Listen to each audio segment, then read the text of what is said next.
spooky place.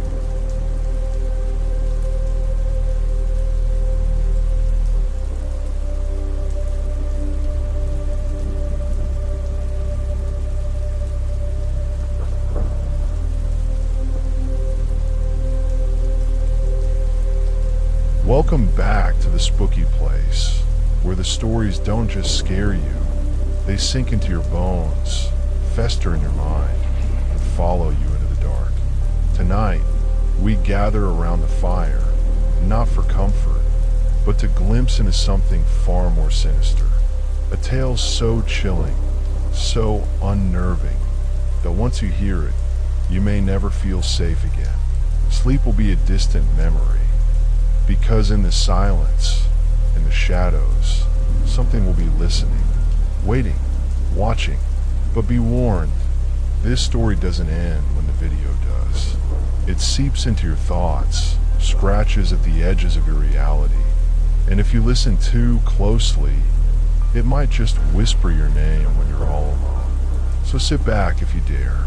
But remember, some things, once heard, don't just haunt you, they claim you.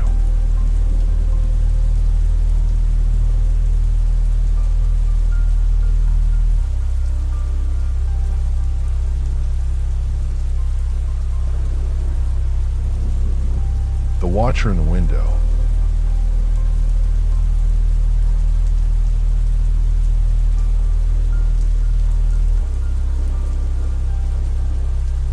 The wind howled through the dense forest, its gnarled branches clawing at the night sky like skeletal fingers.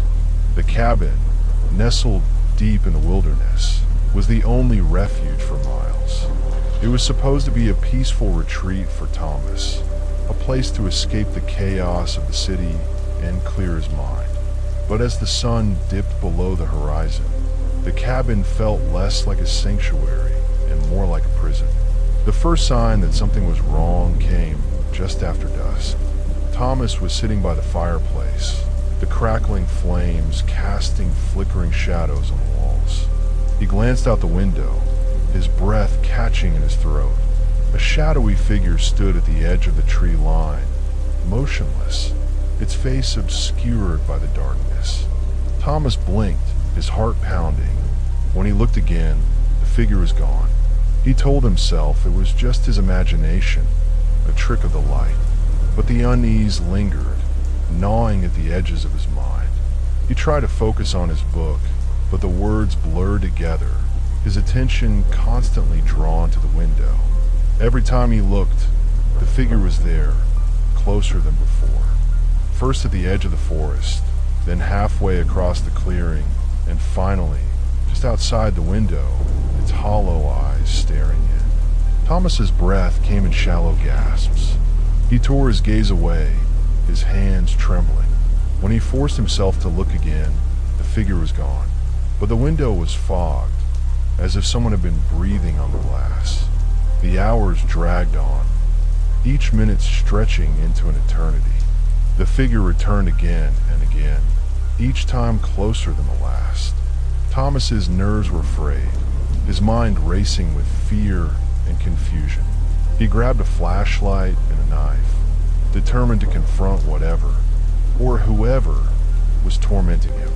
With a deep breath, he flung open the door, the cold night air biting at his skin. The clearing was empty. No figure, no footprints, no sign of anyone. He shone the flashlight around, the beam cutting through the darkness, but there was nothing, just the endless forest and the oppressive silence. Reluctantly, he stepped back inside, locking the door behind him. He spent the rest of the night huddled by the fire, too terrified to sleep. When dawn finally broke, he felt a glimmer of relief. The nightmare was over, or so he thought. As the morning light filtered through the windows, Thomas noticed something that made his blood run cold. Muddy footprints led from the door to the center of the room, where they abruptly stopped. His heart pounded as he followed the trail, his mind racing with impossible questions. How had someone gotten in without him hearing? And why the footprints stopped in the middle of the room? He searched the cabin frantically, but there was no one there. The footprints were the only evidence that something had been inside. As he stared at them, a chilling realization dawned on him. The figure hadn't been outside the cabin. It had been inside all along. The days that followed were a blur of paranoia and dread. Thomas couldn't shake the feeling that he was being watched. Strange noises echoed through the cabin at night. Whispers, footsteps, the sound of breathing. He tried to leave, but his car wouldn't start, and the nearest town was miles away. He was trapped. One night, as he lay in bed, he heard a faint scratching at the door. His heart raced as he crept closer, the knife clutched in his hand. He flung the door open, ready to confront whatever was out there. But there was nothing, just the empty clearing and the endless forest. As he turned to go back inside, he froze. The muddy footprints were back, leading from the door to the foot of his bed. And this time, they didn't stop. They climbed up the bedposts, as if something had crawled onto the mattress. Thomas's breath hitched. He could feel it now, the weight on the bed, the cold presence pressing down on him. He wanted to scream, to run, but his body wouldn't obey. The air grew thick, suffocating, as the shadowy figure materialized before him, its hollow eyes boring into his soul. The last thing Thomas saw was the figure's twisted smile, a grin that stretched too wide, filled with too many teeth. And then, darkness. When the authorities finally arrived, they found the cabin empty. The fireplace was cold, the bed unmade. The only clue was the trail of muddy footprints leading from the door to the bed. And then, inexplicably, up the wall and across the ceiling, as if something had crawled away into the shadows. No trace of Thomas was ever found. But if you ever find yourself in a remote cabin, deep in the woods, and you see a shadowy figure outside your window, don't look away. Because it's not outside, it's already inside, and it's waiting for you.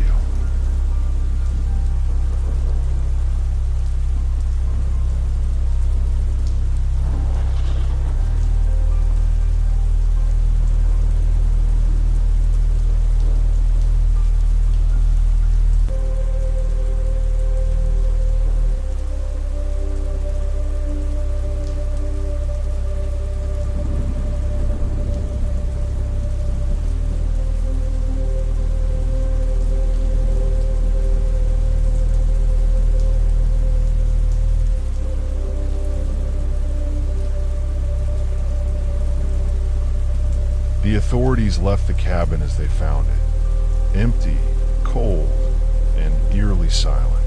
The muddy footprints on the ceiling were dismissed as a prank, a trick of the light, or perhaps the work of some wild animal. But the locals knew better. They whispered about the cabin, about the forest, about the things that lurked in the shadows. They called it the Hungry Place, a name that sent shivers down the spines of even the bravest souls. Months passed, and the cabin remained abandoned, its windows dark and its door creaking in the wind. But the forest never forgot. The trees seemed to lean closer, their branches reaching out like claws, as if guarding a terrible secret. And then, one stormy night, a new visitor arrived. Evelyn had always been drawn to the macabre. A writer of horror novels, she thrived on the thrill of the unknown. When she heard about the cabin and the mysterious disappearance of its last occupant, she knew she had to see it for herself. She packed her bags, loaded her car, and drove deep into the wilderness, ignoring the warnings of the locals. The cabin was exactly as she had imagined, creaky, isolated, and dripping with atmosphere.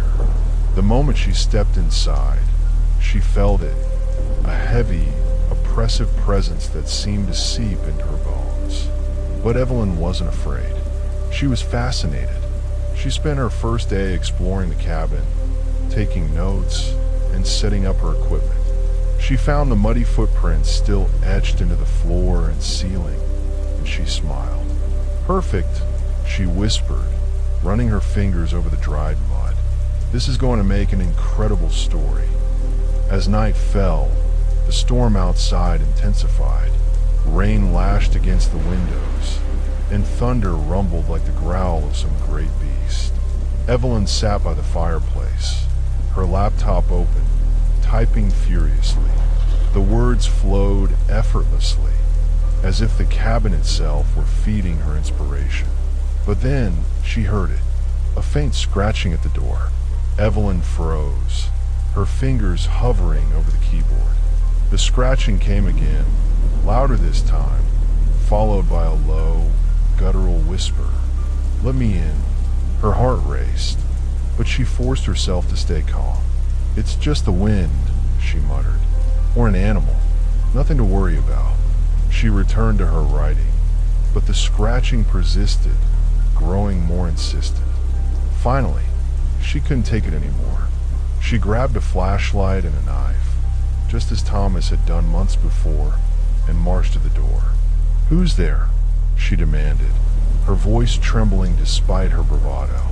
There was no answer, just the sound of the rain and the wind. Evelyn hesitated, then yanked the door open. The clearing was empty, but the air felt wrong. Thick, heavy, like the forest itself was holding its breath.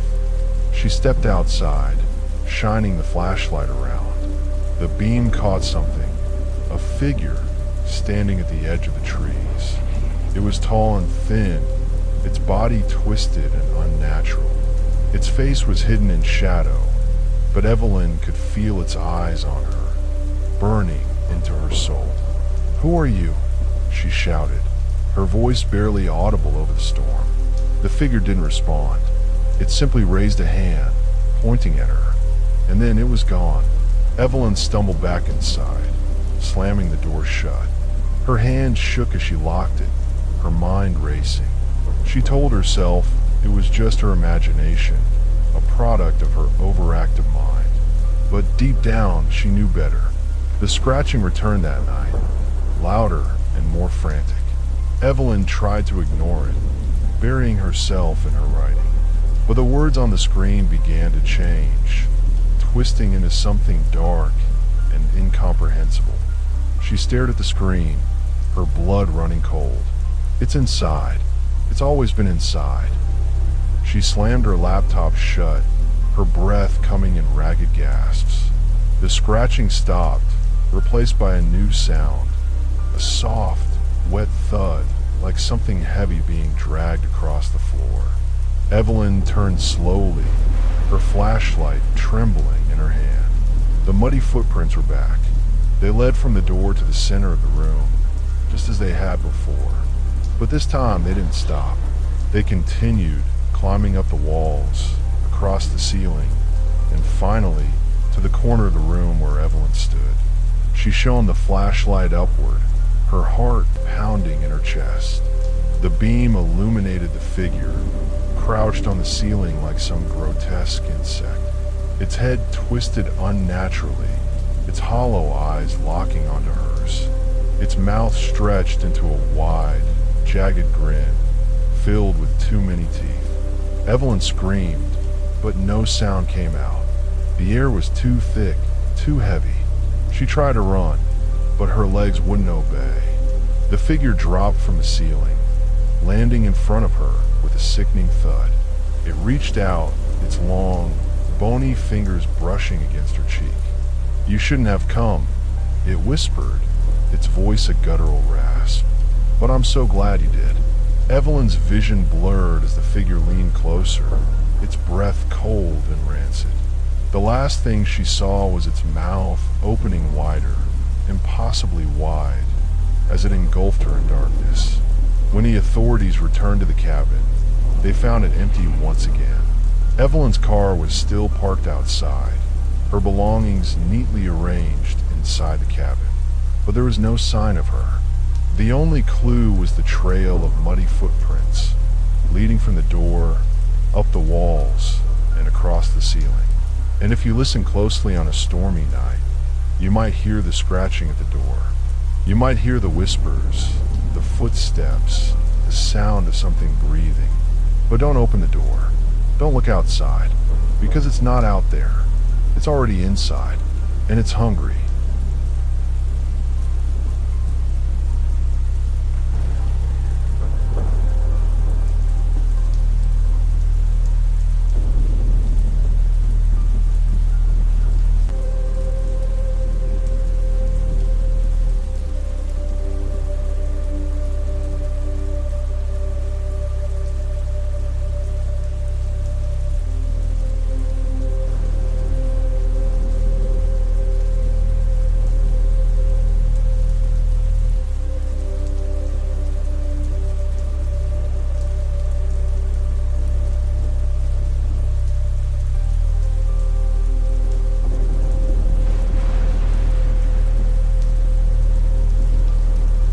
The authorities sealed the cabin, posting warning signs and barricading the path that led to it. But the forest didn't care.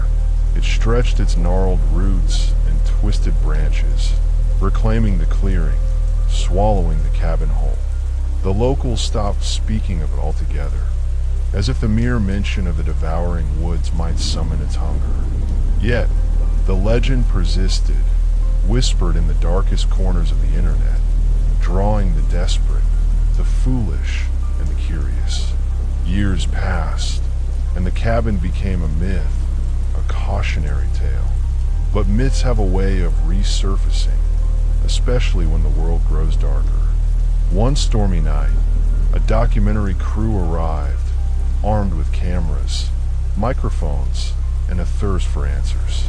They had heard the stories, read the reports, and even tracked down the families of the missing. They were determined to uncover the truth, no matter the cost. The crew set up their equipment inside the cabin, their voices echoing in the hollow space. They joked nervously, trying to lighten the mood, but the air was heavy, suffocating. As the sun set, the scratching began. At first, they dismissed it as the wind, but the sound grew louder, more deliberate. The whispers followed, low and guttural, filling the room with an unbearable tension. One of the crew members, a sound technician named Mark, ventured into the bedroom to investigate. He never returned. The others found his equipment scattered on the floor, the microphone still recording. When they played it back, they heard his voice, trembling and faint. It's not just a shadow, it's alive. It's been here all along. The recording cut off abruptly, replaced by a low, guttural laugh. Panic set in. The crew tried to leave, but the door wouldn't budge. The windows were sealed shut, the walls seemed to close in, and the shadows began to move. The figure appeared in the corner of the room, its hollow eyes glowing faintly. It didn't speak this time. It simply watched, its jagged grin widening as the crew screamed and begged for mercy.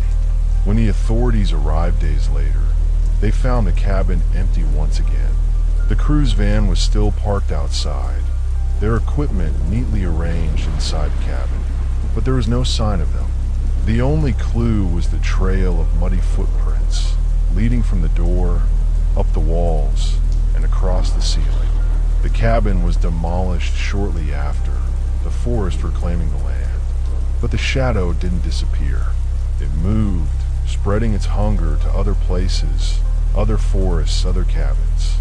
It waits, patient and eternal, for the next soul to stumble into its grasp. And so, the legend lives on. If you ever find yourself deep in the woods, far from civilization, and you see a shadowy figure standing at the edge of the trees, don't look away. Don't follow it. Don't let it inside. Because once it has you, there's no escape. The forest is hungry, and it will never stop feeding.